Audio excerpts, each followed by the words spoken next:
Suzuki Raider 150 Fi 2021 Ivory White. Review, cash, and installment. Noxky Vlog. Noxky Vlog.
Magandang araw mga kapatid.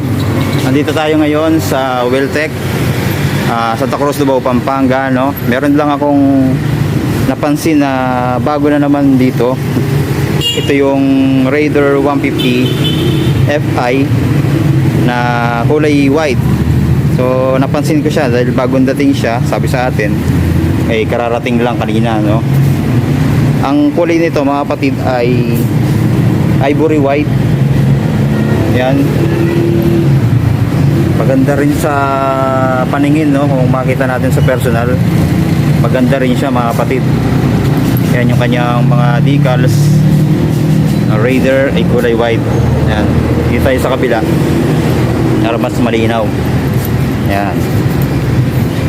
Raider 150 R DOHC 4 valve, then Raider 6 speed nakalagay dito.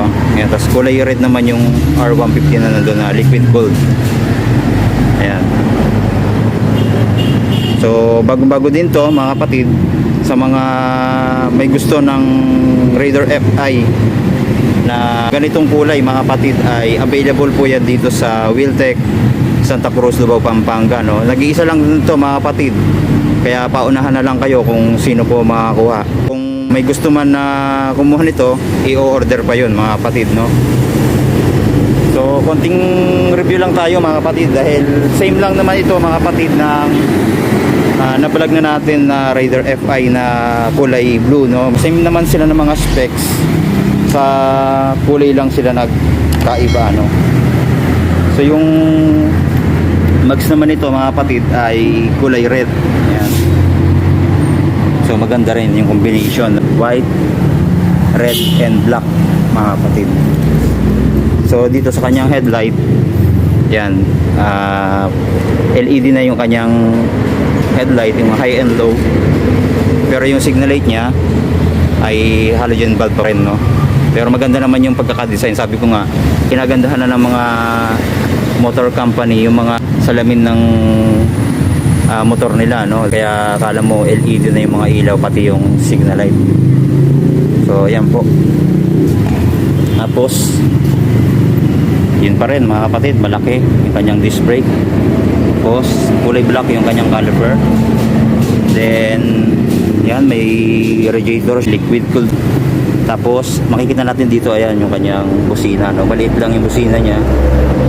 So sa mga gustong palitan, meron naman po sa aftermarket na mabibiling busina, no, na maganda.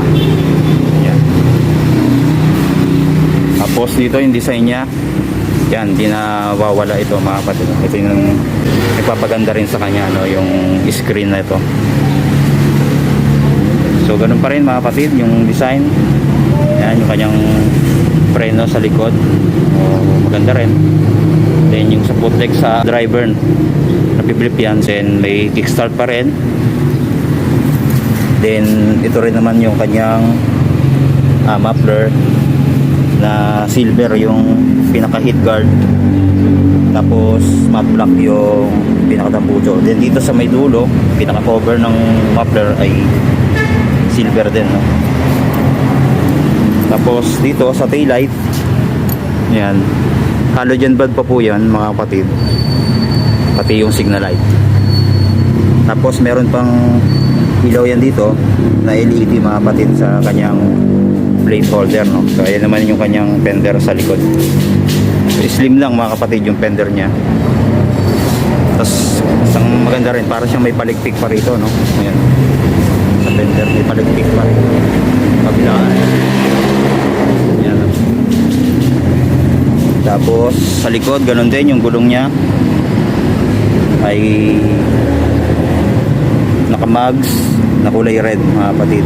Then disc brake na rin mga kapatid, siyempre sa likod, no? So double disc brake po yan. Tapos tubeless na yung gulong nya. Tapos naka monoshock mga kapatid. Ayan, makita natin, laki din ang monoshock nya, no? Tapos yung foot deck sa angkas, okay din, no? Napiflip. Yung swing arm, di rin basta-basta mga kapatid, matibay din yung kanyang swing arms, malaki, no? Tapos meron pang chain guard dito na plastic na kulay black. Ayan. Tapos naka high speed mga kapatid, no? Ayan, nakita natin, maliit lang yung set ng kanyang chain drive. Mga nasa ano lang to, 38.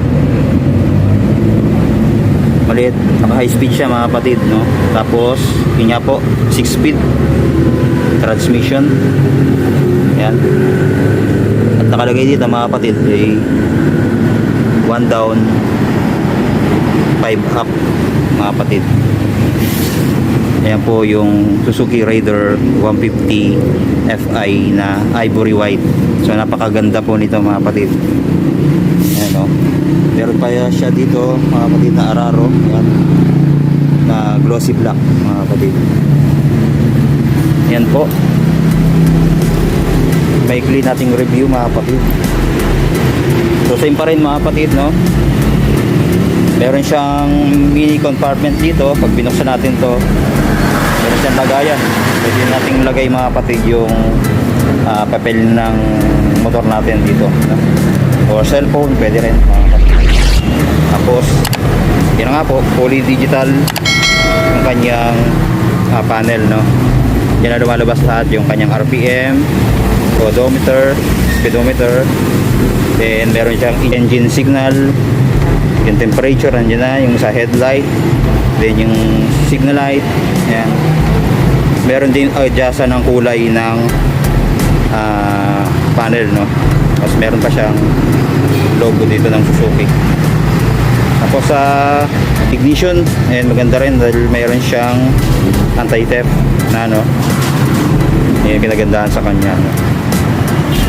Tapos sa mga switch, alam naman natin yung Suzuki premium yung kanilang mga materyales, no? So ayan yung high and low. Tapos yung bukasan ng ilaw, ito, ayan, center signal light, then susina, then yung kanyang clutch, ayan, napakalambot. Then dito sa kabila, yung kanyang electric starter, then yung throttle nya, napaka soft, and then yung preno sa harap. So ayan po yung kanyang brake fluid, no? Ayan po, maganda ng forma nito. Fuel injection,